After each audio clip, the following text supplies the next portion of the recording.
நேர்கள் அனைவருக்கும் அன்பான வணக்கம். புது வெளிச்சம் நிகழ்ச்சியில் மீண்டும் இன்றைய பொழுதில் உங்கள் அனைவரையும் சந்திப்பதில் மகிழ்ச்சி அடைகிறோம். மிக முக்கியமான ஒரு விடயத்தை இன்றைய பொழுது நாங்கள் விவாத பொருளாக நிகழ்ச்சியில் எடுக்கவிருக்கிறோம். தமிழகத்தில் இன்று மே 17 இயக்கம் ஒரு ஆர்ப்பாட்டத்தை நடத்தியிருக்கிறது. குறிப்பாக மனித உரிமை ஆணையாளர் ஜைட் அல் ஹுசைன் அவர்கள் ஸ்ரீலங்காவுக்கு சென்று வந்ததும் அங்கே அவர் பத்திரிகையாளர் மாநாட்டில் சொல்லிய தகவல்கள் குறித்தும் மக்கள் ஏமாற்றமடைகிறார்கள் என்கிற ஒரு கோணத்தில் இந்த ஆர்ப்பாட்டம் நடத்தப்பட்டதை நாங்கள் பார்க்கிறோம். ஆக ஏன் ஹுசைன் அவர்கள் மனித உரிமை ஆணையாளர் நாயகமாக இருந்த போதும் ஸ்ரீலங்காவுக்கு சென்று வந்து அந்த சொன்ன கருத்துக்கள் ஏன் இவ்வாறான ஒரு சஞ்சலத்தை ஏற்படுத்துகின்றன, இதில் இருக்கக்கூடிய அரசியல் என்ன என்பது பற்றி நாங்கள் பேசலாம். இந்த நிகழ்ச்சியில் இன்று பேச வருகின்றவர்களை அறிமுகப்படுத்துவதற்கிடையில் இன்று தமிழகத்தில் இருந்த அந்த நிலை பற்றி கொஞ்சம் பார்த்து வரலாம். இப்படி இருந்தது இன்று சென்னை.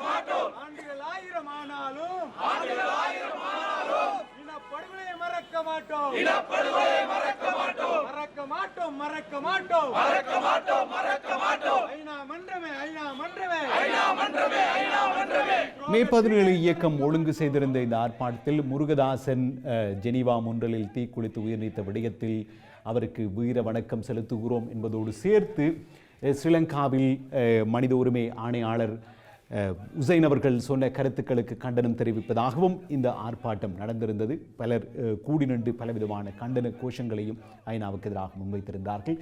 இது சென்னையில் இன்று இருந்த நிலைமை.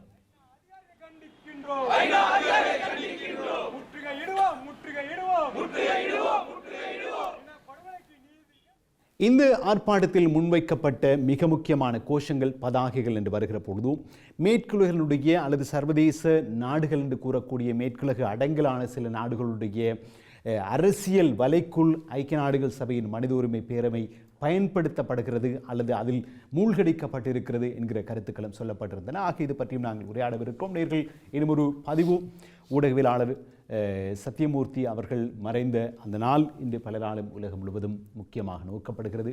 ஊடகப் பணியில் இந்த போராட்டத்தில் தன்னையும் அர்ப்பணித்து வாழ்ந்த, அதன் பிறகு தன்னுடைய உயிரை இதற்காகவே அர்ப்பணித்த ஒரு மனிதர், அவரை நாங்கள் நினைவு கூறி அவருடைய ஞாபகத்தையும் பதித்துக் கொண்டு நிகழ்ச்சியை ஆரம்பிக்கிறோம். இன்றைய பொழுது உரையாடலில் எங்களோடு இணைந்து கொள்கிறார் தமிழகத்திலிருந்து மே 17 இயக்கத்தினுடைய தலைமை ஒருங்கிணைப்பாளர் திருமுருகன் அவர்கள் எங்களோடு தொலைபேசியின் வழியாக இணைந்து கொள்கிறார். எங்களுடைய கலையகத்தில் அரசியல் விமர்சகர், தொடர்ச்சியாக அரசியல் பற்றிய பதிவுகளை முன்வைத்து வருகிற விமர்சகர் இதயச்சந்திரன் அவர்கள், உங்களுக்கும் எங்களுடைய வணக்கம்.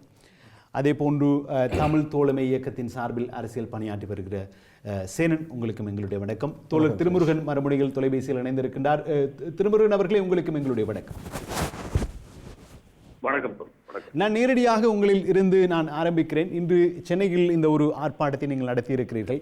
அதில் பதாகையில் வைந்திருந்த ஒரு சொல், ஒரு இரக்கமற்ற இந்த அரசியல் ஏகாதிபத்தியத்தினுடைய அடியால் அல்லது கையால் என்று அர்த்தப்படுத்தப்பட்ட வகையில் இந்த ஐநா மனித உரிமை ஆணையாளருடைய படம் தாங்கியதாக ஒரு பதாகை இன்றைய ஆர்ப்பாட்டத்தின் பொழுது முன்வைக்கப்பட்டிருந்தது.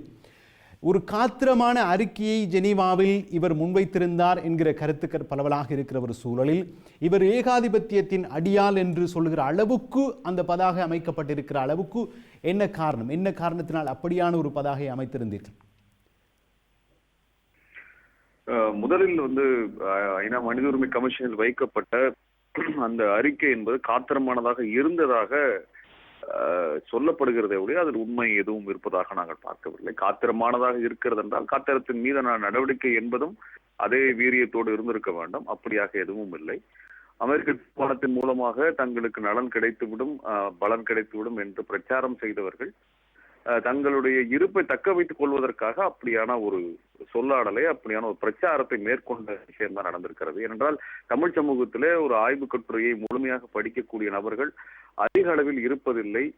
என்றால் அமெரிக்க தீர்மானங்கள் முன்வைக்கப்பட்ட காலகட்டத்தில் அது 2 பக்கங்கள் 3 பக்கங்கள் இருந்த அமெரிக்க தீர்மானத்தை வாசித்த நபர்களையே நாங்கள் அதிகமாக சந்தித்ததில்லை. மிக குறைந்த நபர்களை தான் சந்தித்திருக்கின்றோம். ஆனால் அவர்கள் ஏன் நீங்கள் அமெரிக்க தீர்மானத்தை எதிர்க்கிறீர்கள் என்று எங்களுக்கு மிகப்பெரிய கேள்விகளை தொடர்ச்சியாக வைத்துக் கொண்டிருந்த பலரும் கூட தீர்மானத்தை 2 பக்கங்களில் கூட வாசிக்காத நபர்களாகத்தான் இருந்தார்கள். ஆகவே தமிழ் சமூகத்தில் ஒருவர் பேசுகின்ற ஏதோ கிசுகிசுவையோ கருத்தையோ ஆய்ந்து பார்க்காமல் அப்படி ஏற்றுக்கொண்டு போகக்கூடிய மனநிலையில் இருக்கக்கூடிய இந்த சூழலை இந்த பிரச்சாரம் என்பது தவறாக திசை திருப்பிக்கிறது. ஆகவே அங்கு வைக்கப்பட்டது காத்திரமான ஒரு அறிக்கையாக நாங்கள் ஒருபொழுதும் நம்பவில்லை. அது நுணுக்கமாக அது தமிழர்கள் மீதாக நிகழ்த்தப்பட்ட ஒரு இனப்படுகொலையை சூசகமான வார்த்தைகளின் மூலமாக அந்த வீரியத்தை குறைத்துவிட்டு மட்டுப்படுத்திவிட்டு இலங்கை அரசையும் தமிழர்களையும் சமமான குற்றவாளிகளாக காட்டக்கூடிய ஒரு பிம்பத்தை ஏற்படுத்திவிட்டு நடைமுறையின் பொழுது தமிழர்களை குற்றவாளிகளாகவும் இலங்கை அரசு அதை நிவர்த்தி செய்யக்கூடிய வலிமை உள்ள ஒரு நிறுவனமாகவும் காட்டக்கூடிய வேலையை செய்திருக்கிறார்கள். இதைத்தான் நவநீதம் அம்மையாரில் ஆரம்பித்து அல் ஹுசைன் வரைக்குமான இந்த தொடர் வேலையாட்கள் இந்த பணியை சிறப்பாக செய்து முடித்திருக்கிறார்கள். அந்த அடிப்படையில் பார்த்தோம் என்றால் 2013 நவநீதம் அம்மையார் இலங்கை வந்த பொழுது ஈழத்திற்கு பயணம் செய்த பிறகு வெளியிட்ட அறிக்கையின் பொழுது இலங்கை அரசினுடைய நிறுவன சிக்கல்கள் குறித்து பேசிய பிறகு விடுதலை புலிகளை ஒரு மிக மோசமான ஒரு வார்த்தைகள் ஊடாக அவர் பேசியிருந்தார். அந்த அடைச்சொல்லோடு பேசியிருந்தார். அதே போல அல் ஹுசைனும் விடுதலை புலிகளை பற்றி பேசும்பொழுது ரூத்லெஸ் என்டிடி என்று பேசுகிறார். அந்த அட்ஜெக்டிவ், அந்த வார்த்தை பிரயோகம் என்பது வன்மையான கண்டனத்திற்குரியது. நீங்கள் விடுதலை புலிகள் பயங்கரவாதிகள் என்று ஒரு அரசு சொல்கிறது அல்லது சில அரசுகள் சொல்கின்றன என்பதை நீங்கள் அரசு சார்பற்ற ஒரு நிறுவனத்தை சார்ந்த உயர் அதிகாரி ஏற்றுக்கொள்வது என்பது எந்த அடிப்படையில் அதனுடைய தர்க்கத்தினுடைய நியாய தர்மங்கள் அல்லது அதனுடைய ஆதாரங்கள் எந்த அளவில் விவாதிக்கப்பட்டது என்ற கேள்வி இருக்கிறது. அல் ஹுசைனுடைய கருத்து ஐநா மனித உரிமை அவையின் கருத்தா, ஐநாவின் கருத்தா, அல்லது அல் ஹுசைனுடைய கருத்தா, அல்லது அல் ஹுசைனுக்கு பின்னால் இருக்கக்கூடிய நாடுகளின் கருத்தா, அல்லது அல் ஹுசைன் வந்த நாட்டினுடைய கருத்தா, எது அந்த கருத்து என்கின்ற கேள்வி மிக முக்கியமான கேள்வியாக நாங்கள் நவநீதம் அம்மையார் வந்த காலத்தில் வைத்தோம், இப்பொழுதும் திரும்ப வைக்கின்றோம். ஏனென்றால் நீங்கள் அரசு சார்பற்றவராக நடுநிலையாக நின்று ஒரு விசாரணை நடத்தக்கூடிய நபராக அல்லது கோருகின்ற நபராக மேற்பார்வையிடுகின்ற நபராக இருந்தீர்கள் என்றால் ரூத்லெஸ் எல்டிடி என்கின்ற பதத்தை எந்த அர்த்தத்தின் அடிப்படையில் பயன்படுத்தினீர்கள்? என்றால் ஐநாவிலே வெறும் 30க்கும் சற்று அதிகமான நாடுகள் தான் விடுதலை புலிகளை பயங்கரவாதிகள் என்று வரையறுத்திருந்தார்கள். 150 நாடுகளுக்கு மேற்பட்ட நாடுகள் புலிகள் மீது எந்த ஒரு வரையறையும் முன்வைக்காத பொழுது இப்படியான ஒரு பிம்பத்தை உலகத்தில் இருக்கக்கூடிய 30களுக்கும் அதிகமான நம் பிற நாடுகளின் மீதுமான ஒரு கருத்தியலை ஏற்படுத்துகின்ற இந்த வேலை என்பது ஒரு அடியால் வேலை. அதைத்தான் அல் ஹுசைன் அதற்கு முன்பு இருந்த நவநீதம் அம்மையாரும் செய்திருக்கிறார்கள். விடுதலை புலிகளை இங்கு ரூத்லெஸ் என்று சொல்கிறீர்கள் என்றால் அதே அளவுக்கு காத்திரத்தோடு நீங்கள் குண்டு வீசாத பகுதிக்கு அழைத்து மக்கள் மீது குண்டுகள் வீசியதும், மருத்துவமனைகள் மீது வீசியதும், பள்ளிக்கூடத்தின் மீது வீசியதும், ரசாயன குண்டுகளை தடை செய்யப்பட்ட குண்டுகளை வீசி இலங்கை ராணுவத்தை எப்படியாக வரையறுக்கிறீர்கள் என்கின்ற கேள்வி எழுகிறது. ஆனால் இவர் இலங்கை ராணுவ அதிகாரிகளை ரகசியமாக சந்தித்து விட்டோம் அல்லது சிவில் சமூகத்தினுடைய அவர்கள் இருப்பில் இல்லாமல் இவரை சந்தித்து விட்டு வந்ததும் நடந்திருக்கிறது. ஆக நீங்கள் ஒரு பக்கத்தில் இலங்கை அரசினுடைய அனைத்து நிர்வாக கட்டமைப்புகளையும் சந்திக்கிறீர்கள், பேசுகிறீர்கள். அவர்கள் மீது எந்த விதமான காத்திரமான விமர்சனத்தையும் நீங்கள் வைக்கவில்லை. அவர்களுடைய நிறுவனம் சம்பந்தமான ஒரு குறைபாடுகளை மட்டும் பேசுகிறீர்கள். மறுபுறத்தில் புலிகளை நீங்கள் பேசுகின்ற தருணத்திலே ஒரு மூர்க்கமான ஒரு அமைப்பாக நீங்கள் வரையறுப்பது என்பது உங்களுடைய உள்நோக்கத்தை காட்டுவதாக பார்க்கின்றோம். நீங்கள் புலிகளை விமர்சிப்பதாக இருந்தால் அதே விமர்சனத்தை நீங்கள் விடுதலை புலிகளுக்கு அழிப்பதற்காக போரிட்ட இலங்கை அரசு மீது வைத்திருக்க வேண்டும். ஆனால் அப்படியாக செய்யாமல் விடுதலை புலிகள் மீது மட்டும் இப்படியான ஒரு வார்த்தை பிரயோகத்தை பயன்படுத்துவதை நாங்கள் எங்கிருந்து எடுக்கிறோம் என்றால் ஐநா எப்படி இலங்கை போரிலே தோற்றுவிட்டது என்பதற்கான உள்ளக அறிக்கையை சமர்ப்பித்த சார்லஸ் பெட்ரி அறிக்கையிலே விஜய் நம்பியார் 2009 மார்ச் மாதம் 12ஆம் தேதி அனுப்பிய மின்னஞ்சலில் குறிப்பிடப்பட்ட ஒரு மின்னஞ்சலில் அவர் ஐநா மனித உரிமை கமிஷனுடைய தலைவருக்கு அனுப்புகின்ற அந்த மின்னஞ்சலை சொல்கின்றார், நீங்கள் இலங்கை அரசாங்கத்தை மட்டும் குறை சொல்லக்கூடாது, விடுதலை புலிகளையும் நீங்கள் சேர்த்து சமமாக பாவித்து குறை சொல்ல வேண்டும் என்ற வார்த்தை பதத்தை நினைவுபடுத்துகிறது.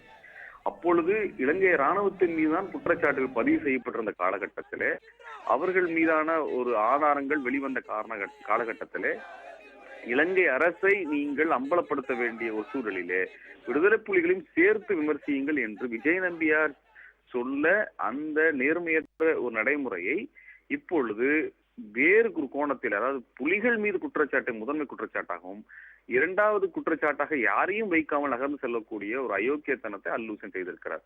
அதைத்தான் நாங்கள் ரூத்லெஸ் இம்பீரியலிஸ்ட் ஸ்டூஜ் என்று சொல்லக்கூடிய வார்த்தையை பயன்படுத்துகிறோம். நீங்கள் அல் ஹுசைனுடைய அந்த ரூத்லெஸ் என்கின்ற வார்த்தை மிக மிக கடுமையான கண்டனத்திற்குரியது. அதை தமிழ் சமூகம் எதிர்க்கவில்லை என்றால் இது முதுகெலும்பற்ற அரசியலற்ற எதற்கும் உதவாத கையாளாகாத சமூகமாக உலகத்துல பார்க்கப்படும் என்ற காரணத்தினால் அந்த பழிபாவத்தை சுமக்க மே 14 தயாரில்லை என்கின்ற காரணத்தால் அந்த வாசகத்தை நாங்கள் பயன்படுத்தி இருந்தோம். நீங்கள் விடுதலை புலிகள் ரூத்லெஸ் என்று சொன்னால் அல் ஹுசைன் ஈடுபட்டிருக்கக்கூடிய அல்லது வேலை செய்கின்ற ஐநா மனித உரிமை கமிஷனும் அதே வேலையை செய்தது. இதற்கு பின்னால் இருக்கக்கூடிய இதில் இயங்குகின்ற நாடுகளும் அதே வேலையை செய்தன. ஆகவே உங்களுடைய பயங்கரவாதத்தையும் உங்களுடைய மூர்க்கத்தனத்தையும் கடந்த ஒரு மூர்க்கத்தனத்தை தமிழர்கள் தரப்பு வைக்கவில்லை என்பதை உணர்த்துவதற்காக தான் இந்த எதிர்ப்பை நாங்கள் உடனடியாக பதிவு செய்ய வேண்டும் என்று பதிவு செய்திருக்கின்றோம். நிச்சயமாக இந்த இடத்தில் எங்களோடு இங்கே இருக்கிற 2 பேர், நான் இதை சேர்ந்த உங்களுடைய பார்வையினை பொது திருமுருகன் அந்த மூர்க்கத்தனம் என்கிற வார்த்தையை அவர் பயன்படுத்தியிருந்தால் அந்த வார்த்தைக்குரியவர் நீங்கள் தான் என்கிற அடிப்படையில் அது முன்வைக்கப்படும். உங்களுடைய பார்வை எப்படி? தோழர் திருமுருகன் சொல்வதில் பல ஆழமான பூகோள அரசியல் ரீதியான உண்மைகள் இருக்கின்றது. நீங்கள் பார்த்தால் இந்த 2009ஆம் ஆண்டுக்கு பிற்பாடு நீங்கள் பார்த்தால் ஒரு தீர்மானம் கொண்டு வந்தார்கள், இலங்கை அரசாங்கத்துக்கு சார்பான தீர்மானம். அதுக்கு முண்டு கொடுத்தது இந்தியா. அதற்கு பிற்பாடு இந்த பூகோள அரசியல் இந்த மேற்குலகம் தன்னுடைய ஒரு வைபவத்தை இலங்கையில் செலுத்த வேண்டும், ஒரு ஆட்சி மாற்றத்தை உருவாக்க வேண்டும். தனியே இந்த இந்தியாவினுடைய நிலைப்பாட்டோடு சென்றால் தங்களுடைய பூகோள அரசியல் நலன் இந்து சமுத்திர பிராந்தியத்தில் பாதிக்கப்படும் என்பதால் வேறொரு தீர்மானத்தை கொண்டு வந்தது. அந்த தீர்மானம் ஒரு ஆட்சி மாற்றத்துக்கான தீர்மானம். அண்மையில் கொண்டு வந்த ஒரு தீர்மானம் மாற்றப்பட்ட ஆட்சியை காப்பாற்றுவதற்கான தீர்மானம். எல்லாமே தீர்மானம் தான், இது எங்களுக்கானதல்ல. இந்த தீர்மானங்கள் வல்லரசுகள் தங்களுடைய ஒரு ஆதிக்கத்துக்கான தீர்மானங்கள் தான், இவையே ஒழிய எங்களுக்கானதல்ல. உதாரணமாக நீங்கள் பார்த்தால் இவர் கடைசியாக ஒரு அறிக்கை விட்டவர் யார்? அல் ஹுசைன் என்பவர். இந்த அறிக்கையில் பல விடயங்கள் இருக்கின்றது, பல திரவியங்கள் இருக்கின்றது. இதை வைத்துக் கொண்டுதான் நாங்கள் லொபி செய்ய வேண்டும், போராட்டம் செய்ய வேண்டும். இப்படித்தான் பல அமைப்புகள் சொல்லிக் கொண்டிருக்கின்றன. தீர்மானம் பிழையை தவிர அறிக்கை மிக அற்புதமான அறிக்கை. ஆனால் இதே அல் ஹுசைன் என்ன சொல்றாரு என்று சொன்னால், இந்த இலங்கை அரசாங்கம் இந்த விசாரணை செய்யக்கூடிய ஒரு சட்ட வல்லாண்மையை கொண்டதல்ல. ஆகவே இது ஒரு சர்வதேச நீதிபதிகள் சர்வதேச விசாரணைக்குள்ள தான் இது நாங்கள் கொண்டு செல்ல வேண்டும் என்கின்ற விடயத்தை சொன்னவர். இப்போது ஆனால் அறிக்கையை விட்டவர், அவர் தீர்மானம் கொண்டு வந்தது அமெரிக்கா. இந்த அறிக்கைக்கும் அமெரிக்க தீர்மானத்துக்கும் வைத்தாலும் விட்டாது, சரியான இடைவெளியான விஷயம். இப்போது இவர் என்னதுக்காக இலங்கையை செல்கின்றார்? இதுதான் அடுத்த கேள்வி. அதாவது உள்ளக விசாரணையை பார்ப்பதற்காகத்தான கொண்டு செல்கின்றார். அடுத்ததாக திருமுருகன் அவர்கள் சொன்னது போன்று இந்த போராடியவர்களை பயங்கரவாதிகளாக, மூர்க்கத்தனமானவர்களாக அல்லது மோசமானவர்களாக காட்டிக்கொள்ள வேண்டிய தேவை அங்கு அந்த போராட்டத்தினுடைய நியாயப்பாடை அழிப்பதற்கு அவர்கள் தேவைப்படுது. ஒரு போராட்டத்தினுடைய நியாயப்பாட்டை அழிப்பதற்காகத்தான் இந்த பயங்கரவாதிகள் பட்டம் எல்லாம் சொல்லிக் கொண்டிருக்கின்றார்கள். இதுவரை அதைத்தான் அவர் செய்து கொண்டிருக்கின்றார்கள். இப்போது சேனன் நீங்கள் என்ன சொல்லுவீர்கள்? இப்போது இந்த பயங்கரவாதிகள் அல்லது மூர்க்கத்தனமானவர்கள் என்ற வார்த்தையை ஐக்கிய நாடுகள் சபையினுடைய மனித உரிமை ஆணையாளர் பாவிப்பது என்பது ஒரு அரசியல் உள்நோக்கம் கொண்டது என்கிற ஒரு கருத்தப்படுகிறது. நீங்கள் என்ன சொல்லுவீர்கள்? அதில் முழு உடன்பாடும் இருக்கின்றது. இதுக்கு பின்னால் இருக்கின்ற அரசியலை தெரிந்து கொள்வது அவசியம். இங்கே இன்னொரு பாயிண்ட்டையும் இதில் வைப்பது அவசியம். புலிகள் எதிர்ப்பு, புலிகள் சார்பு அல்லது புலிகள் அப்படி செய்தார்கள் அந்த பிரச்சனைக்கு அப்பால் இன்றைக்கு இருக்கின்ற இந்த அரசியல் எதற்கு முன்னெடுக்கப்படுகின்றது என்பதை பார்ப்பது மிக அவசியம். ஆரம்பத்தில் இருந்தே யுத்தம் முடிந்த காலகட்டத்தில் இருந்து இதே சொன்னது போல் கிரைசிஸ் குரூப், இப்போ சோரோஸ் போயிருக்கிறார். இப்போ நடக்கிறது ஒரு பிஆர் எக்ஸசைஸ், அங்கே போயிருக்கிறார். இவர்கள் எல்லாம் வைத்த அறிக்கைகளில் பார்த்தார் முதல் வைக்கப்பட்ட கண்டிஷன் தமிழ் மக்களை நோக்கி. சொரோஸ் சம்பந்தமாக யார் அங்கே சென்றிருக்கின்றார்கள் இலங்கைக்கு? உங்களுக்கு தெரிந்தவர்கள் தானே, நீங்களே பேசுங்க. நீங்களே சொல்லலாம் யார் இல்லை, அதான் அந்த இது ஒரு மக்கள் பற்றியில் பேச வேண்டிய விஷயங்கள் தான். இதற்கு பின்னால் இருக்கின்ற அமைப்புகள் இது எல்லாம் சாதாரணமாக நிகழவில்லை. இந்த ஒவ்வொரு எழுத்துக்கள் ஒவ்வொரு விதமான மொழி மாற்றங்களையும் நாங்கள் அவதானிக்கலாம். ஆரம்பத்தில் அவர்கள் விட்ட அறிக்கை, இந்த சோரோஸ் குரூப் விட்ட அறிக்கையில் நீங்கள் பார்த்தீங்கன்னா முதல் வைக்கப்பட்ட கண்டிஷன் தமிழ் மக்களுக்கு, நீங்கள் வந்து புலிகளை மறுக்க வேணும், அதுக்கப்புறம் தான் நாங்கள் என்னென்றாலும் கதைப்போம் உங்கள்கிட்ட. அது ஒன்று. அடுத்தது நீங்கள் உங்களுடைய இருக்கின்ற மோடரேட்டர்னு சொல்லப்படுகின்ற இந்த டிஎன்ஏ தலைமைத்துவத்தை ஏற்றுக்கொள்ளுங்கள், அவர்களோட நாங்கள் வேலை செய்கிறோம், நீங்கள் அதை ஏற்றுக்கொள்ளுங்கள். ஆரம்பத்தில் வைக்கப்பட்ட கண்டிஷன் இது ஒரு பெரிய பிரச்சனையாக இருந்தது அவர்களுக்கு. அதை புஷ் பண்ணி இம்ப்ளிமெண்ட் பண்ணுறது என்னென்னு சொன்னால் அதை ஒட்டுமொத்த தமிழ் மக்களும் ஏற்றுக்கொள்ளாத அளவுக்கு போராட்டங்கள் வெடிக்க ஆரம்பித்தது. அப்புறம் அதை கொஞ்சம் பார்க்கிங்கில் வச்சிருந்தார்கள் சைலண்டாக. அதை பேர்ந்து எவ்வாறு மொழிக்குள்ளால் புகுத்துவது என்பது தொடர்ந்து நடந்து கொண்டிருந்த ஒரு விஷயம். நீங்கள் பார்த்துக்கிட்டு சொன்னால் அதாவது ட்ரெண்டையும் பேலன்ஸ் பண்ண சொன்னார்கள். விக்டிம் எதிர்த்து போராடி செத்தவர்கள், இராணுவ ரீதியாக போய் அடித்து கொலை செய்தவர்கள், இரண்டு பேரையும் அரசியல்வாதிகள், நாடுகளை பிரதிநிதித்துவப்படுத்துகிற அரசியல்வாதிகள் இந்த விடயங்களை செய்வது சரி, என்ஜிஓக்களும் கூட சில நேரங்களில் சில நலன்களோடு இயங்குகின்றபடினால் செய்வதும் சரி. என்னுடைய கேள்வி என்னென்று சொன்னால், இப்போது திருமுருகன் போன்றவர்கள் செய்கிற மே 17 இயக்கத்தம் நேரடியாக மனித உரிமை ஆணையாளரை நோக்கிய அந்த குற்றத்தை முன்வைக்கிறார் இல்லையா? அவர் ஒரு நடுநிலையானவர் அல்லது மைனாவினுடைய மனித உரிமைக்கு பொறுப்பானவர், இவர்களிலிருந்து படிப்படியாக விஷயங்களை நகர்த்தலாம் என்று பல புலம்பெயர் அமைப்புகள் சொல்லிக் கொண்டிருப்பதை பார்க்கிறோம், டிஎன்ஏ சொல்லிக் கொண்டிருப்பதை பார்க்கிறோம். அந்த சூழல் அவரை நோக்கி இப்படியான ஒரு குற்றச்சாட்டு முன்வைக்கப்படுவது என்பது அதனைத்தான் நான் இது ஒரு முதல் தடவை அல்ல.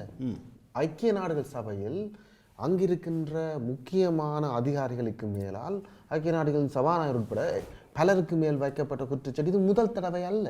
இது நீண்ட காலமாக நடந்துட்டு இருக்கிறது. நாங்கள் தமிழ் மக்கள் மத்தியுடைய பிரச்சனைகளையும் இலங்கை சார்ந்த பிரச்சனையை மட்டும் பேசுகிறோம் என்று வைத்துக்கொண்டு பார்க்காமல் நீங்கள் மற்ற நாடுகளுக்கு போய் பாருங்கள் என்ன நடந்திருக்கின்றது. கொங்கோவில் நடந்திருக்கின்ற படுகொலைகள் உட்பட்டு எத்தனையோ ஐக்கிய நாடுகளின் ஃபெயிலியர் என்று சொல்லி ஆயிரக்கணக்கான புத்தகங்கள் வந்திருக்கின்றன, இப்போ ஆய்வுகள் வந்திருக்கின்றன. எங்களோட இந்த இதுலேயே கோல்டன் வாய்ஸ் வந்து ரிசைன் பண்ணதுக்கு காரணம் அவர் ஒரு முக்கியமான ஒரு சீனியர் ஆஃபீஸர். என்னத்துக்கு ரிசைன் பண்ணதுக்கு காரணம் ஐக்கிய நாடுகள் சபை எடுத்த பொசிஷனை தன்னால் டிஃபெண்ட் பண்ண முடியாதுன்னு சொல்லித்தான் அவர் வேலையிலிருந்து நீக்கம் பெற்றதாக எழுதியிருக்கிறார். ஆக இப்போது திருமுருகன் அவர்கள் உங்களிடமிருந்து கேட்க வேண்டும். பொதுவாக இலங்கையிலிருந்து வரக்கூடிய தமிழ் தேசிய கூட்டமைப்பிலிருந்து வரக்கூடிய குரல்கள் சொல்கின்றன, ஜிஎல் பீரிஸ் அண்மையில் ஒரு அறிக்கையை சொல்லியிருக்கிறார். அவர் இலங்கைக்கு பாரதூரமான பாதிப்புகளை ஏற்படுத்துகிற வண்ணம் அல் ஹுசைன் அவர்கள் கொழும்பிலே செய்தியாளர் மாநாட்டில் பேசியிருக்கிறார். ஆக அவர் எங்களுக்கு எதிரான ஒரு நிலைப்பாட்டை கொண்டு வந்திருக்கிறார், அவரை நாங்கள் கண்டிக்கிறோம் என்கிற அளவுக்கு அவர்கள் பேசுகிறார்கள். ஆக ஸ்ரீலங்கா அரசும் அவர்களை சார்ந்தவர்களும் இவரை எதிர்க்கிற பொழுதோ நாங்களும் எதிர்த்தால் இது சரியா என்கிற ஒரு கேள்வியை முன்வைப்பார்கள். உங்களுடைய தர்க்கம் என்னவாக இருக்கு? இல்ல, தமிழர்களுக்கு என்னன்னா கொடுக்கறத வாங்கிட்டு போகக்கூடிய மனநிலையை உருவாக்கக்கூடிய வேலையை அந்த அரசியல்வாதிகள் செய்து கொண்டிருக்கிறார்கள். இலங்கை அரசு மிக அழகாக வேலை செய்கிறது. அவர் மைத்ரிபாலாவிற்கும் ராஜபக்சேவிற்கும் ரணிலுக்கும் சந்திரிகா குமாரதுங்காவிற்கும் யார் அதிகாரத்தை பிடிப்பது என்பது முரண்பாடு இருக்கலாம் ஒழிய சிங்கள பேரினவாதம் தான் தங்களுக்கு தலைமை என்பதை எந்த இடத்திலும் மறுப்பவர்களாக விட்டுக் கொடுப்பவர்களாக இல்லை. அவர்கள் தலைமை என்று சிங்கள பேரினவாதமாக வைக்கிறார்கள். அதை செயல்படுத்துவதில் யாருக்கு அதிகாரம் இருக்கிறது என்பதில் தான் போட்டி இருக்கிறதே ஒழிய சிங்கள பேரினவாதத்தை கைவிட வேண்டும் என்பதில் இவர்கள் போட்டி இல்லை. ஆனால் தமிழர் தரப்பில் எடுத்துக்கொண்டோம் என்றால் யார் தலைவர் என்பதற்கு போட்டி இருக்கிறது.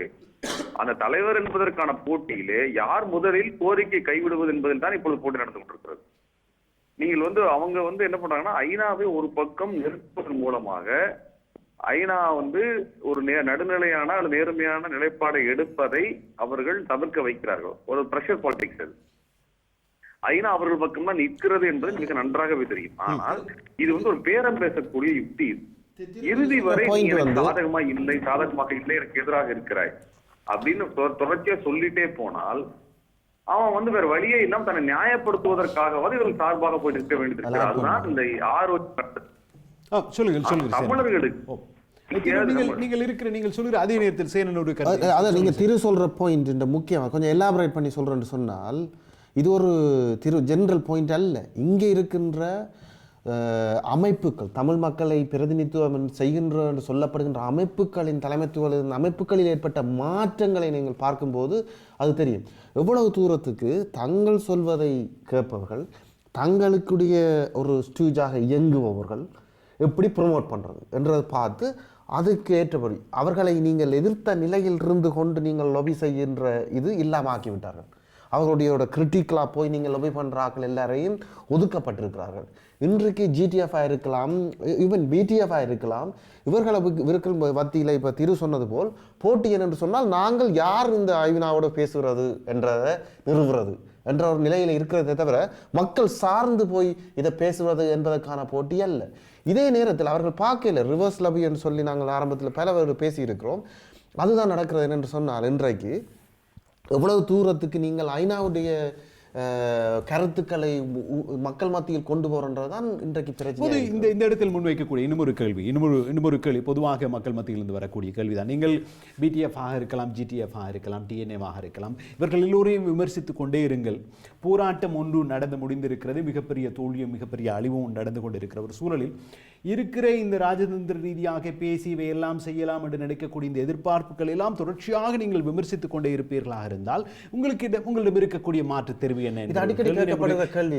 இதுக்கு என்னன்னு சொன்னா ஒரு சின்ன குறுக்கா இதுல என்னன்னு சொன்னால் இது அடிப்படை கேள்வி, இது அடிப்படையான ஒரு பிரச்சனையான கேள்வி. நாங்கள் பேசிக்கொண்டிருக்கின்றது 2 பிரச்சனை. ஒன்று நீதி, அடுத்தது தீர்வு.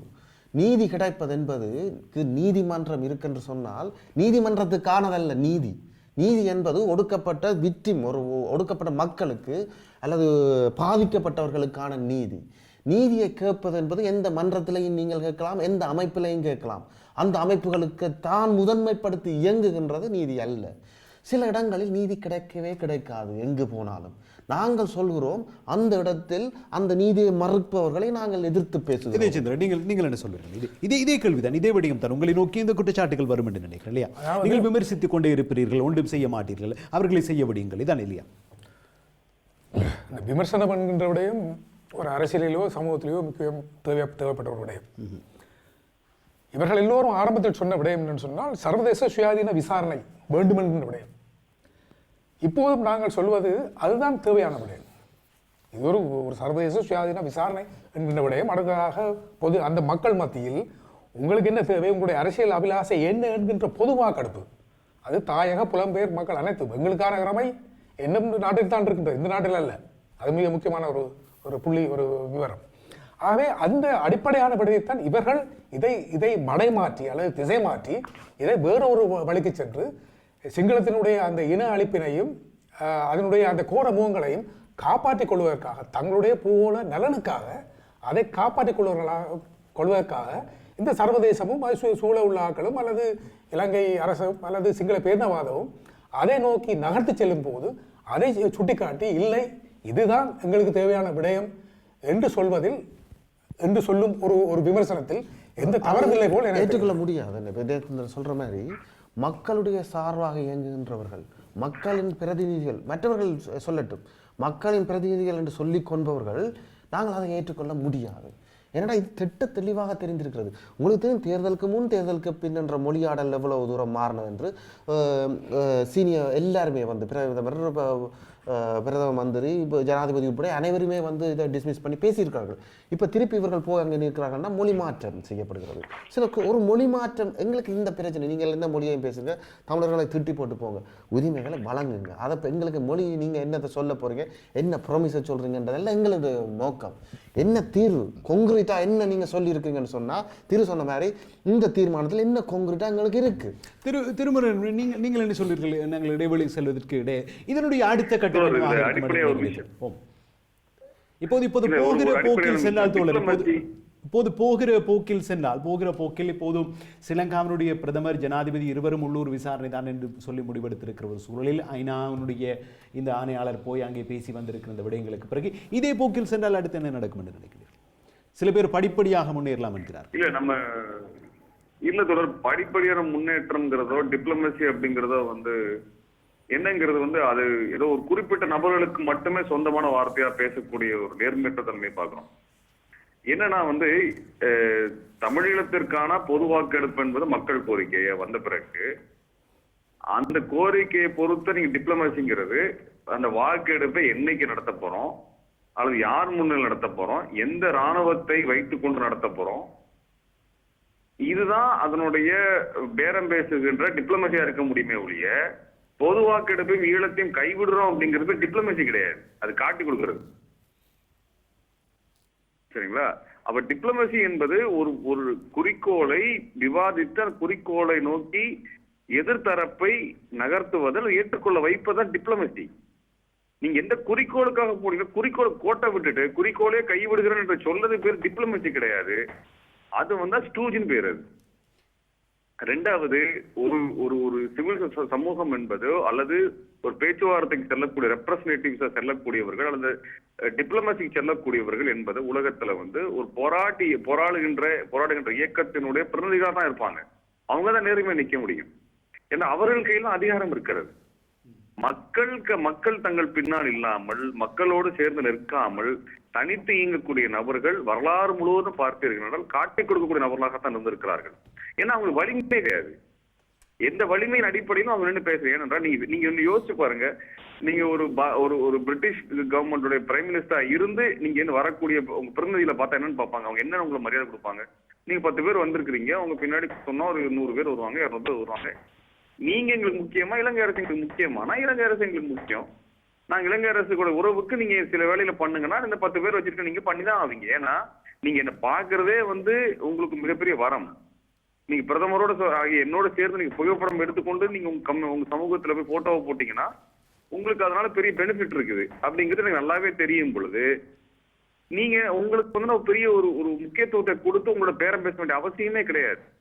விடுதலை புலிகளுக்கு மட்டும்தான் தந்தை செல்வாவிற்கு பிறகு விடுதலை புலிகளுக்கு மட்டும்தான் பேரம் பேசுகின்ற அல்லது டிப்ளமசி என்று சொல்லக்கூடிய அதை செய்கின்ற ஒரு நேர்மையும் அதிகாரமும் இருந்தது என்பது உலகம் தெரியும். அப்ப அதற்கு பிறகு இன்னைக்கு பேசக்கூடியதெல்லாம் வந்து லெட்டர் பேட் அமைப்பாக நிற்கிறார்களே, இவங்களுக்கும் பேரம் பேசுறதுக்கு எதுவும் நடக்கும் கிடையாது. இங்க இருக்கிற பிடிஎஃப்ஓ, ஜிடிஎஃப்ஓ, டிஜிடிஓ அங்கீகரித்தோ அங்கீகரிக்காமல் இருந்தாலுமே அமெரிக்க தீர்மானம் நடந்திருக்கும். நாங்க எதிர்த்த காரணத்தினால் அமெரிக்க தீர்மானம் நின்று போக விடலாம் ஒண்ணும் இல்லை. நாங்க அமெரிக்க தீர்மானத்திற்கு குறைகளை சுட்டி காட்டணும். அந்த குறைகளை தமிழ் மக்கள் புரிந்து கொள்ளவில்லைனால் அப்படியே ஆட்டும் அந்த மாதிரி பின்னாடி போய் நின்று இருப்பான். அவங்க கொடுக்கக்கூடிய தீர்வுகளை நம்ம ஏற்றுக்கொள்ளக்கூடிய இடத்துல போய் இன்னைக்கு என்ன ரூத்லெஸ் எல்டிடின்னு சொன்னதே ஆமான்னு தலையாட்டிட்டு வந்திருக்கக்கூடிய நம்ம தான் நிற்கும். டிஎன்ஏ 6 வருடங்கள் எவ்வளவு தூரம் கீழே இறங்கி வந்துட்டு இருக்குங்கிறத நாங்க பார்த்துட்டு தான் இருக்கிறோம். ஆக நீங்க வந்து ஒரு ஒரு கருத்தை விவாதிப்பது என்பது நீங்க எதிர்ப்பை தெரிவிக்கத்தான் அவன் நம்ம பக்கம் வந்து மோல்டு பண்ண நம்மளுக்கான ஆளா மாற்ற முடியும். நீங்க ஐநாவை நெருக்கடிக்கு உள்ளாகும் பொழுது அவனுடைய நேர்மை சந்தேகிக்கும் பொழுதுதான் அவன் தன்னை நிரூபிக்க வேண்டிய கட்டாயம் இருக்கிறது. நீங்க அழுகிற குழந்தைக்கு தான் சாப்பாடு பிரையாரிட்டி நம்ம தமிழ் சமூகத்துல ரொம்ப எளிமையாக சொல்லிட்டு போறாங்க. அது செய்யவே செய்யலைன்னா நீங்க எப்படி உங்களுடைய கோரிக்கையை வென்றெடுக்க முடியும்? அப்படின்னா நம்ம ஆயுதம் எடுத்துக்க வேண்டியது இல்லையே. நம்ம நேரா போயிட்டு இந்த லாபி குரூப்ல இருக்கக்கூடிய இந்த லாபி டிப்ளமசி சொல்லக்கூடிய இந்த அறிவுஜீவிகள் கணவான்கள் வந்து நீங்க 40 வருஷத்துக்கு முன்னாடியே போய் உட்காந்து இங்க பிரிட்டிஷ் பிரதமர்கிட்ட பேசுறதுக்கு உங்களுக்கு இங்கிலீஷ் தெரியும்னா பேசியிருந்து வாங்கிட்டு வந்திருக்கலாமே. நீங்க இப்ப இன்னைக்கு வந்து திரும்பி ஏன் பேசுறீங்க? 40 வருஷம் முன்னாடி பேசுறீங்க. எதுக்கு ஒரு ஆயுத போராட்டம்? உங்களுக்கு அதிகாரம் என்பது மக்கள் மத்தியிலிருந்து தான் கிடைக்கும். மக்கள் தான் அதிகாரம். அந்த மக்களை பின்புலமாக வைத்துக் கொள்ளாத எந்த கட்சியும் எந்த அமைப்பும் அதிகாரம் கொண்டவைகள் அல்ல. அதிகாரம் கொண்டவை இல்லாத ஒரு அமைப்பு நேர்மையாக இயங்கவே முடியாது என்பது இயங்கியல் விதி. அது அப்படிதான் நடக்கும். அதான் இப்ப நடந்துட்டு இருக்குது. நிச்சயமாக தொடர்ந்து பேச வேண்டும். பல கேள்விகள் நாயக்கர் நீங்கள் கடைசியாக பேசிய விஷயத்தை அதிலிருந்தே பல கேள்விகள் இங்கே இருக்கக்கூடிய விடயங்கள் தொடர்ச்சியாக பேச மாட்டோம். சேனன் இதயச்சந்திரன் நீங்களும் இருக்கின்றீர்கள். நீங்கள் காத்திருங்கள். தோழர் திருமுருகன் காந்தி தமிழகத்திலிருந்தும் இங்கே சேனன் இதயச்சந்திரன் ஆகியோர் கலையகத்திலும் அடைந்து கொண்டிருக்கிறார்கள். தொடர்ச்சியாக பேசலாம். ஐநாவினுடைய மனித உரிமை ஆணையாளர் கொழும்பு சென்று வந்ததும் அங்கே சென்று பேசிய விவகாரங்களும் இன்று மீண்டும் ஒரு விவாத பொருளாக மாறியிருக்கிறது. சில நிமிடங்கள் காத்திருங்கள். இடைவேளைக்கு பின்னர் இந்த விவாதத்தை மீண்டும் தொடரலாம்.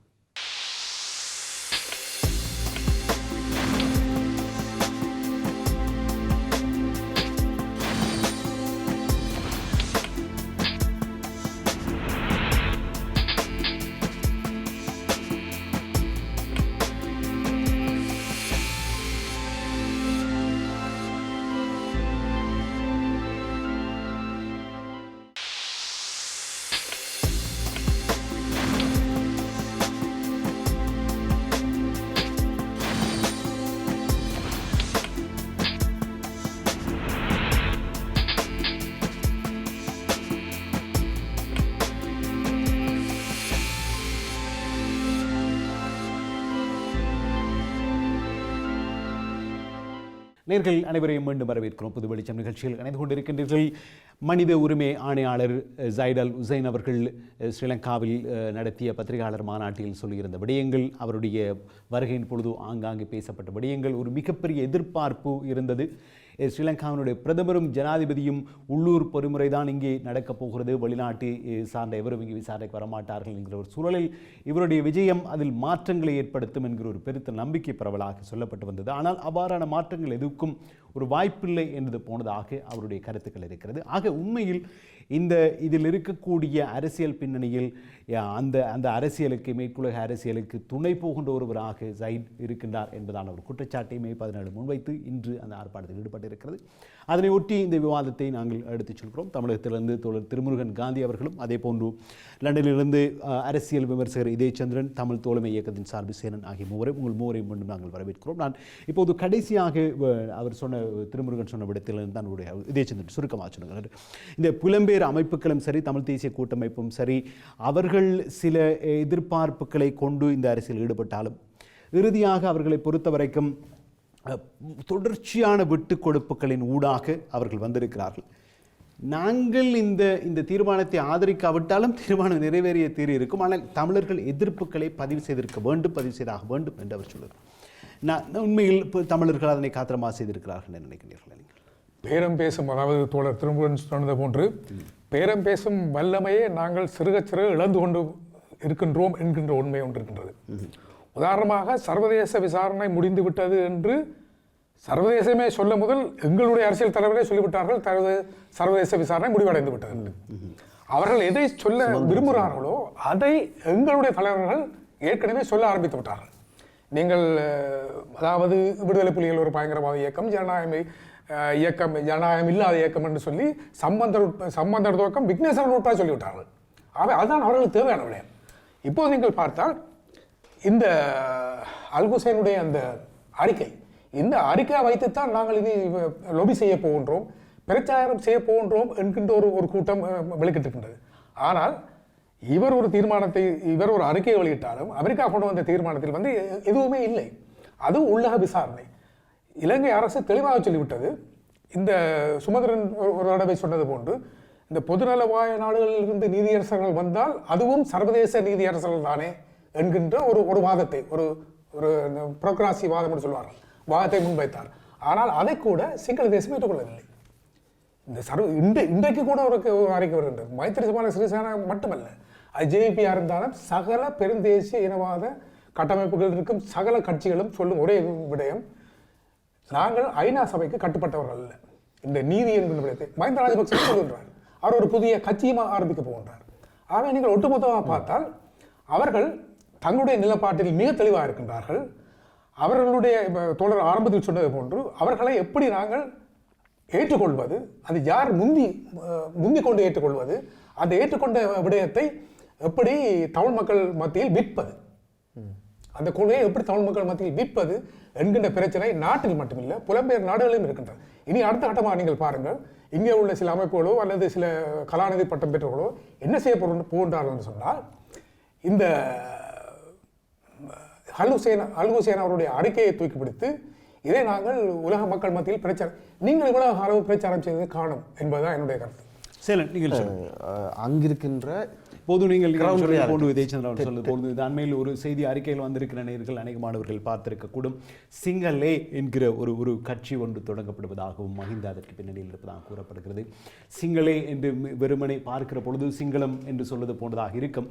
உண்மையில் அந்த வார்த்தை இரண்டாக பிரிக்கப்பட்டிருக்கிறது. சிங்க என்கிற அந்த முதலாவது வார்த்தையும் அதற்கு பிறகு ஒரு கோட்டுக்கு பிறகு சிவப்பு எழுத்தில் லே என்கிற சொல்லும் இருக்கிறது, அது எழுத்தும் இருக்கிறது. அது உண்மையில் சிங்கள ரத்தம் என்றுதான் அது அர்த்தப்படுத்தப்பட வேண்டும். அந்த தூரம் வேகமான சிங்கள ரத்தம் என்கிற சொல்லி சிங்கரத்தம் என்று சொல்லக்கூடிய அளவுக்கு அது சிங்களம் என்கிற வகையில் அர்த்தப்படக்கூடிய தக்கதாக மிகவும் காட்டமான சிங்கள தேசியவாதத்தை முன்னிறுத்தியதாகத்தான் அது உருவாக்கப்படுகிறது என்பதையும் நீங்கள் சொன்னபடி நான் சொல்ல மாட்டேன். நீங்கள் சொல்வதோல் அங்கு தெற்கு இலங்கையில் இருக்கின்ற கிரவுண்ட் ரியாலிட்டி, யதார்த்த நிலைமை, இதை ஒன்றுமே இல்லை என்று நினைத்துக்கொண்டு நாங்கள் இயங்க முடியாது. இதை எதிர்கொள்வதற்கையும் இதை எதிர்கொண்டு என்ன நடவடிக்கை எடுத்திருக்கிறீர்கள், இதை நிறைவேற்றுவதென்றால் என்று பல்வேறு கேள்விகள் இருக்கின்றன. அதுக்குள் போக வேண்டிய பிரச்சனைகள் நிறைய இருக்கின்றது. இன்னொரு முக்கியமாக அதில் சொல்ல வேண்டிய ஒரு விஷயம் இந்த இடத்தில் என்னன்னு சொன்னால், இந்த போராட்டம் சம்பந்தமாக நடந்து பேசி கொண்டிருக்கும் போது மக்களை முட்டாள்களாக நினைத்து கொண்டு பேசுகின்ற அரசியல் உங்களுக்கு தெரியும் 76களுக்கு முன்னாடி இருந்தது. அந்த அரசியலை தான் மீண்டும் கொண்டு வரப்படுகிறது. மக்கள் தேர்தலில் மக்கள் மீண்டும் மீண்டும் வாக்களிக்கிறார்கள் என்று சொல்கிறீர்கள் நீங்கள். மக்கள் மீண்டும் மீண்டும் வாக்களிக்கிறார்கள் என்கிற பதத்தை நீங்கள் பாவிக்கிறீர்கள் என்று தெரியவில்லை. ஆனால் மீண்டும் மீண்டும் மக்கள் வாக்களிக்கிறார்கள். அதான் அதாவது இந்த மோசமான ஒரு தேர்தல் அரசியல். அவங்களுக்கு தெரியும், மலையகத்தில் வந்து போட்டி கொடுத்து இது போத்தல் கொடுத்து வாக்கு எடுக்கிறது தமிழகத்தில் ஒன்றும் புதிய விஷயம் அல்ல. தேர்தல் அரசியல் இந்த ஒரு சாக்கடை தேர்தல் அரசியல். மக்கள் வாக்கு போடுவார்கள், அதுக்கு ஒன்றும் செய்ய முடியாது. வேற ஏதாவது ஆப்ஷன் இருந்தால் அதுக்கு போய் போடுவார்கள். அதை வைத்துக்கொண்டு நீங்க தீர்மானிக்க முடியாது மக்களுடைய அறிதலையும் மக்களுடைய மாற்று ஆப்ஷன் கடந்த தேர்தலில் முன்வைக்கப்பட்டிருந்தது. அந்த ஆப்ஷன் வருவதற்கு முன்னால் தனியாக பேச வேண்டிய விஷயம். அது ஒரு மாற்று ஆப்ஷன் அல்ல. அவர்கள் வந்து அது ஒரு தெளிவாக மாற்றாக எந்த அரசியலை முன்வைக்கவில்லை. மக்களுடைய நோக்கமும் வேற எதிராக இருந்தது. இதற்கு எதிராக எதிர்த்து போட வேண்டிய எதிர்ப்பு நிலை ஒன்று இருந்தது. பல்வேறு விஷயங்கள் நாங்கள் பேசி இருக்கிறோம். முன்பு மக்களை முட்டாளாக வைத்து பேசுறது என்று சொன்னார். சுமந்திரன் உதாரணத்துக்கு சொன்னார், இந்த அறிக்கை வந்து இருக்குது, நான் ஒரு லோயர் சொல்றேன், இதான் சர்வதேச விசாரணை, சர்வதேச தான் வந்திருக்குன்னு சொல்லுகிறார். இப்போ கேட்டுக்கொண்டிருக்கிறவன் ஏதோ சொல்லுவோம் பழமொழி என்று சொல்லி அந்த கதை தான் இது சுமந்திரன் கதை. இப்போ இதே சொன்னார் பிரகராசி கதைன்னு சொல்லி அதெல்லாம் பல்வேறு சொற்கள் இருக்கின்றன. இதெல்லாம் பார்த்து பிடிச்சி வந்த மக்கள் கூட்டம் தான் இது. அது மட்டும் இல்லை, இலங்கை அரசு எதிர்க்கிறது, அதனால் நாங்கள் ஆதரவு கொடுக்கணும் என்றால் அதை போல இது இன்னொரு சாதாரண ஒரு லாஜிக்கல் ஆர்குமெண்ட். இது இலங்கை அரசு நார்த் கொரியாவை எதிர்க்கிறது, நீங்கள் ஏன் அதுக்கு போய் ஆதரவு கொடுக்கக்கூடாது? இந்த மாதிரியான லாஜிக்கலான ஒரு ஆர்குமெண்ட்டை கொண்டு வந்து எங்களுக்கு அரசியல் ரீதியாக வைக்காதீங்க. இந்த மாதிரியான ஆர்குமெண்ட் மக்களை முட்டாளாக நினைத்து கொண்டு மக்களுடைய மனத்தை உங்களுடைய அரசியல் நோக்கங்கள் ஒரு பங்குரோத்து அரசியல் நோக்கத்துக்காக மாற்றுவதற்கான முயற்சி. இதை நாங்கள் கடுமையாக எதிர்க்கத்தான் போகின்றோம், எதிர்த்து கொண்டு தான் இருக்க போகின்றோம்.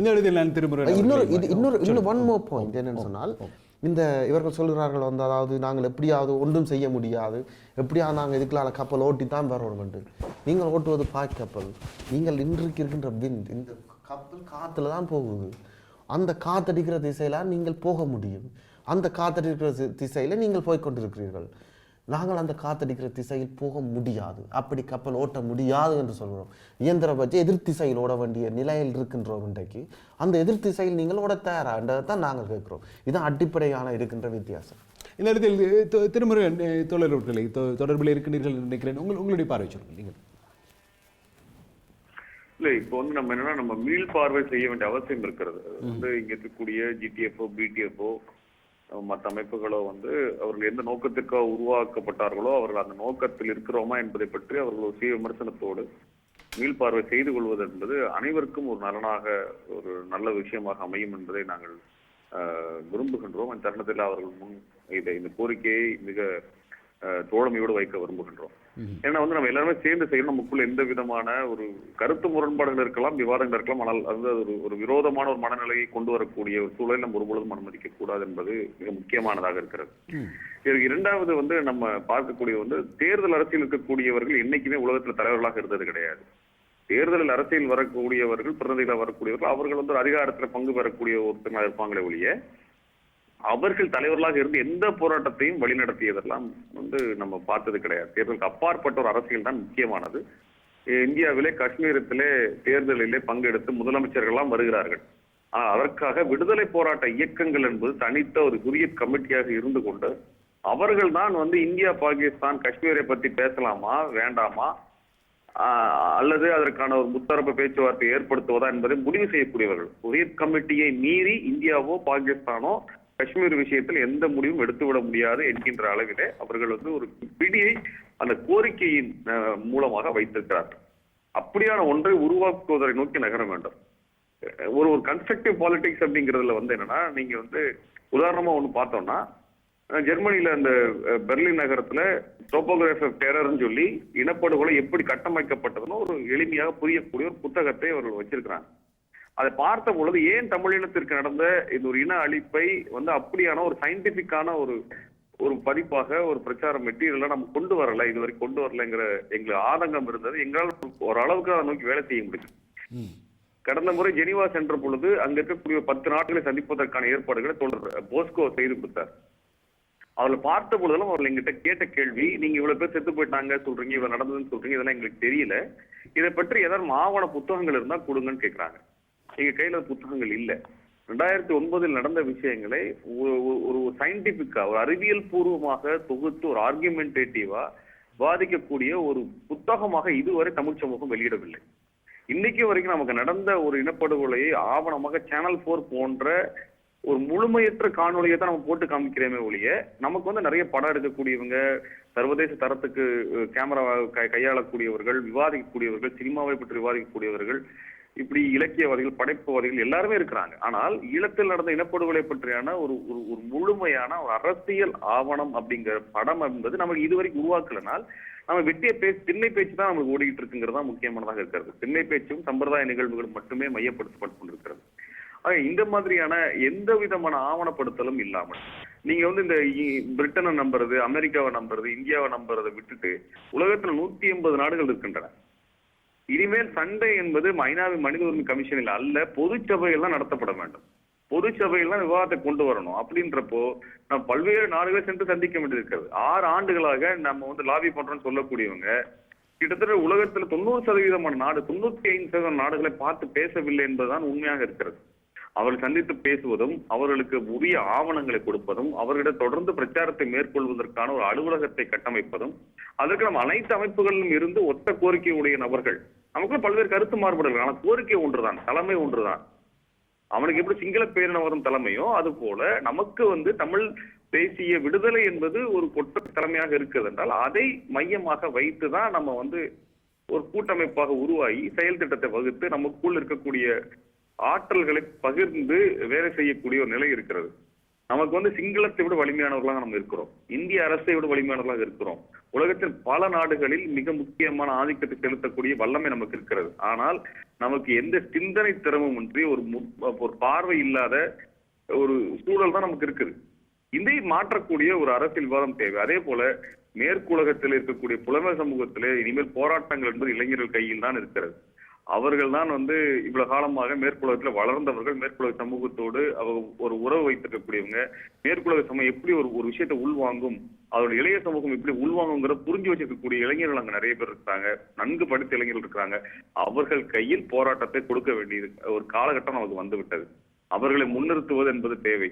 இந்த சமயத்துல இந்த ஒரு அரசியல் முள்ளிவாய்க்காலாக வந்திருக்கக்கூடிய ஐநாவினுடைய அறிக்கை சமயத்துல, ஐநாவினுடைய நடவடிக்கை சமயத்துல புலம்பெயர் தேசத்தில் மிகப்பெரிய போராட்டங்கள் வெடிக்க வேண்டும். அதான் மிக முக்கியமானதாக நாங்கள் பார்க்கின்றோம். எந்த கட்டுப்பாடுகளும் இல்லாத ஒரு போராட்டமாக கோரிக்கை வந்து மேற்குலகத்தை சாராத கோரிக்கையாக இருக்க வேண்டும். அதே தருணத்திலே நாங்கள் இன்னொன்றை சொல்ல விரும்புகிறோம். ஐநாவினுடைய அதிகாரிகளுக்கு இனிமேலும் நம்ம வந்து முக்கியத்துவமோ மரியாதையோ கொடுத்தோம்னால் நம்மை யாராலும் காப்பாற்ற முடியாது என்பதுதான் உண்மை. இப்ப எப்படி வந்து நம்ம இலங்கை அரசை நிராகரித்து உலகத்திற்கு இலங்கை அம்பலப்படுத்தினோமோ, எப்படி இந்தியாவை நிராகரித்து அம்பலப்படுத்தினோமோ, அதே போல ஈழத்தில் வடக்கு கிழக்கு பகுதிக்கு வரக்கூடிய ஐநா அதிகாரிகளை நாங்கள் சந்திக்க மாட்டோம், கருப்பு கொடியோடு கையில் நிற்கும் பொழுதுதான் ஐநா தவறு செய்கிறது என்கின்ற பதட்டத்தை ஐநாவிற்கு உருவாக்குவோம். நீங்க ஐநா அதிகாரிகளுக்கும் ஐநா தலைமைக்கும் நீங்க பதட்டத்தை கொடுக்கலனால் அவன் வந்து இலங்கை அரசாங்கம் கொழும்புல இறங்கி அவங்களுக்கு என்ன லாபம் இருக்கிறதோ அதை செய்து போவதுதான் வந்திருக்கிறான்.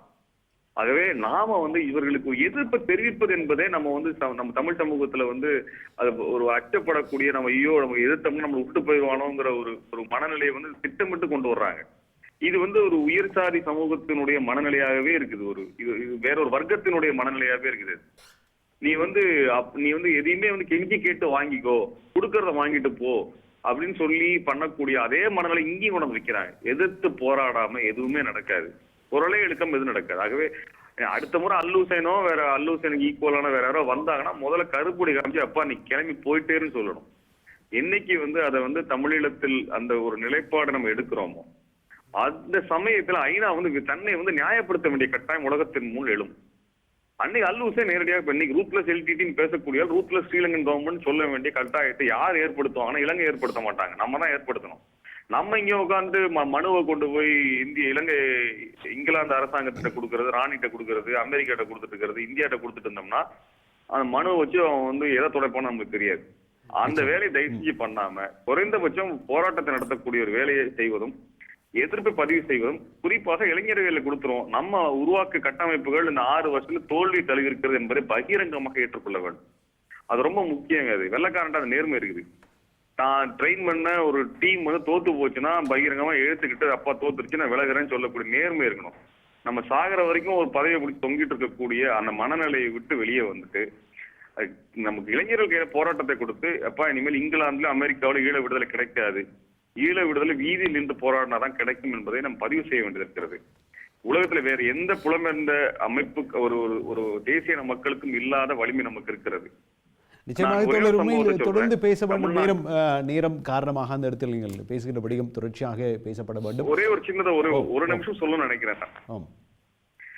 ஜெனீவால நான் பார்த்த பொழுது மணிப்பூர்ல, அதாவது மணிப்பூர் மக்கள் வந்து தமிழ்நாட்டுல வந்து கூலி வேலை செய்யக்கூடியவர்கள், ஹோட்டல்ல பாத்தீங்கன்னா துடைக்கக்கூடிய, பாத்திரம் கழுவக்கூடிய நபர்களா இருக்கக்கூடியவர்கள், அவர்களே ஒடுக்குவது இந்திய அரசாங்கம். ஆனால் மணிப்பூரோட போராளிகளை நாங்கள் ஜெனீவாவில பாக்குறோம். நம்ம ஈழம் சார்பாக பேசக்கூடியதை விட மிக காத்திரமாக இந்திய அரசாங்கத்தையும் சர்வதேசத்தையும் சாடி அவர்கள் ஐநாவுக்குள் மனித உரிமை கமிஷன்ல பேசுறாங்க. அவங்க ஒரு ஏழை சமூகமா இருக்கக்கூடியவங்க ஜெனீவால அவங்களுக்கு எந்த விதமான தங்குவதற்கு எந்த வசதியும் இல்லாத ஒரு இடத்துல இருந்த போது கூட அப்படிப்பட்ட பிரதிநிதிகளை அந்த சமூகம் தொடர்ந்து அனுப்பிட்டே இருக்குது. ஆனா நம்ம வந்து ஒரு 50 பேர் ஜெனீவாவில் இருந்தோம். 50 பேர் உட்கார்ந்து பேசி முடிவெடுக்கல. அவர்கள் வந்து சிங்கள அரசாங்கத்தை சார்ந்தவர்களை போலவே நடந்துக்கிட்டாங்க. யாரும் நின்று பேசுறதுக்கோ முகத்தை காட்டுவதற்கோ அவங்க வீட்டுக்கெல்லாம் நான் போயிருக்கேன். ஆனா அவங்கள எங்களை சந்திச்சு பேசி நம்ம இதை உட்காந்து பேசுவோன்ற தோழர் அப்படிங்கிற ஒரு ஆக்கப்பூர்வமான ஒன்னே வைக்காத நபர்களை பார்க்கும்போது இங்க அருவருப்பாக இருக்கிறது. நான் மணிப்பூர் போராளிகளை பார்க்கும் பொழுது இருக்கக்கூடிய அந்த மகிழ்ச்சி என்பது இங்க இல்லாம போயிருச்சு. இந்த சூழல் தயவு செய்து மாற வேண்டும். சுய விமர்சனத்தோடு அணுக வேண்டும். நாம் நிச்சயமா ஒரு மாற்றத்தை கொண்டு வர முடியும் என்கின்ற நம்பிக்கை இருக்கிறது. நிச்சயமா நன்றி தோழர், எங்களோடு இணைந்து கொண்டு உண்மையில் தொடர்ந்து நினைக்கிறேன் இந்த ஒரு நிகழ்ச்சியில் நாங்கள் தொடர்ந்து பேச வேண்டும். இன்றைய பொழுது நீங்கள் இணைந்து கொண்டு தமிழகத்திலிருந்து இந்த பிந்திய நேரத்தில் பல கருத்துக்களை முன்வைத்திருக்கிறீர்கள். நான் தொடர்ச்சியாக அடுத்து வரும் நாட்களை பற்றி பேசலாம். நன்றி தோழர், எங்களோடு இணைந்து கொண்டு வைக்கலாம்.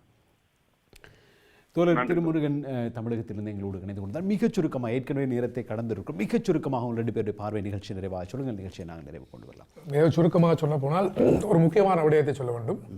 இப்போது அரசியலமைப்பு சம்பந்தமாக எல்லாம் பேசப்பட்டு கொண்டிருக்கின்றது. இந்த சர்வதேசம் வந்து ஒரு தமிழ் மக்களின் போராட்டத்தை முற்றுமுழுதாக நீர்த்து போக வைக்கும் ஒரு கைங்காரியத்தை செய்து கொண்டிருக்கிறது. அதற்கு காரணம் என்னென்னு சொன்னால், இந்த பல்நாட்டு கம்பெனிகள், கோஆபரேட்ஸ்கள் வந்து இலங்கையில் காலடி வைத்து விட்டார்கள். அதாவது இந்த ரணில் சொன்ன அந்த மெகாபோலிஸ் என்ற திட்டத்தினூடாக முழு மேல் மாகாணத்தையும் திருவண்ணாமலை துறைமுகம் உட்பட்ட திருவண்ணாமலை மாவட்டத்தையும், பிறகு நீங்கள் திருவண்ணாமலையில் இறமையெல்லாம் யாரும் கோர முடியாது. அது ரெண்டையும் இணைத்து கிட்டத்தட்ட அவங்க என்ன செய்ய போகிறான்னு சொன்னால், சிங்கப்பூர் போன்று துபாய் போன்று 2 ஹப் மையங்களை, நிதியியல் பொருளாதார வர்த்தக மையங்களை இந்த 2 பிரதேசங்களில் உருவாக்க போகின்றார்கள். அதுக்கு பிறகு நீங்கள் வந்து எந்த உரிமை பற்றி கேட்டாலும் சர்வதேசமோ வல்லரசுகளோ வந்து செவிசாய்க்க முடியாது. அதற்கு எதிராகவும் மக்கள் போராடத்தான் வேண்டும். அது இராமை. நிச்சயமாக இது எந்தளவு தூரம் அந்த பொருளாதார நலன்கள் என்பது அரசியல் நேரடியாக பாதிப்பு செலுத்துகின்றன என்பதற்கு இந்த மாற்றங்களுக்கு இவை மிகப்பெரிய உதாரணங்கள். நாங்கள் மக்களை நோக்கித்தான் முக்கியமாக பேசுகிறோம். தோழர் சொன்னது போல் அமைப்புகள் என்பது மக்களுக்கு அப்பால் பட்டது அல்ல. நாங்கள் மக்களை நோக்கி பேச வேண்டும். மக்களை இணைத்த, மக்கள் சார்ந்த இயக்கமாக இருத்தல் வேண்டும். என்று சொன்னால் நீதியை பற்றி பேசுகின்றோம். நீதி என்பது தீர்வோடு இணைந்தது, தீர்வோடு இணையாததல்ல நீதி. அதற்கான அமைப்பு, அதை நோக்கி நகர்வதற்கான அமைப்பு என்பது யுஎன்ஓ அல்லது வெவ்வேறு அரசாங்களோ அல்ல. அதற்கான அமைப்பு இந்த ஒடுக்கப்பட்ட மக்கள் கட்டுகின்ற அமைப்பு தான். அப்படி ஒரு அமைப்பு, அதை முன்னிலைத்துற அமைப்பு தான் என்று எங்களுக்கு முக்கியம். அதற்கு முக்கியத்துவம் கொடுக்கணுமே தவிர ஒட்டுமொத்த மக்களையும் யுஎன் என்ற எந்த விதமான இன்ஃப்ளூயன்ஸுமே நாங்கள் செய்ய முடியாத அமைப்புகளை நோக்கி நகர்த்த முடியாது. இதில் திட்ட தெளிவாக இருக்க வேண்டும். அதுதான் முக்கியமான போன்று அதை நோக்கி மக்கள் நகர. நிச்சயமா இது நினைக்கிறேன். இந்த உரையாடல் நிறைவு பெறுகிற இந்த இடம் இன்னும் பல உரையாடல்களுக்குரிய ஆரம்ப களமாக இருக்கிறது. முக்கியமாக முன்வைக்கப்படக்கூடிய கேள்வி, இதுவரை கால அரசியலை மறு பரிசீலனை செய்ய இங்கே தமிழர்களுடைய அமைப்புகள் தயாராக இருக்கின்றனவா, இந்தளவு தூரம் அது நடைமுறை சாத்தியமாக இந்த அரசியலில் மறுபரிசீலனை செய்து கொண்டு அடுத்த கட்டங்களை காத்திரமாக நோக்கி நகர்வது என்பது பற்றியெல்லாம் பேசலாம். இன்றைய பொழுதில் இணைந்து கொண்ட தோழர் திருமுருகன் காந்தி, அதே போன்று சேனன் எங்களோடு இணைந்து கொண்டீர்கள். உங்களுக்கும் நன்றி. இதே சிந்தனர்கள் உங்களுக்கும் எங்களுடைய நன்றி. இன்னும் ஒரு நாளில் சந்திக்கலாம். நேர்கள் தொழில்நுட்பத்தில் கடமையாற்றிய நண்பன் சுரேஷ்கரன், ரஜிந்தன் ஆகியோரோடும் தயாரிப்பில் உதவிய சுதர்சனன் ஆகியோரோடும் விடைபெறும் நான் தினேஷ்குமார். இன்னும் ஒரு நாளில் சந்திக்கலாம். அதுவரை நன்றி, வணக்கம்.